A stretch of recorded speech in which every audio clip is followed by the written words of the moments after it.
how to transfer USDT from crypto.com wallet. So hello guys and welcome back to today's video.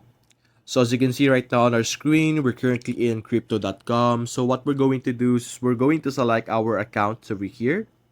And in this account, as you can see, this is our crypto wallet. If you select crypto wallet, you will be able to see your wallet over here and all of the coins that you currently have.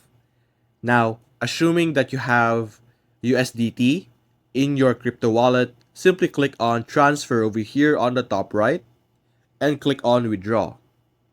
Over here, you will be able to see who you would like to send it to. So simply select your options that you want, whether it's crypto.com users if you want to transfer this, or you could transfer your USDT to another external wallet. You could select the external wallet options over here. And that's basically it. That is how you will be able to transfer your USDT from your crypto wallet. If you enjoyed this video, leave a like and subscribe. Thanks for watching.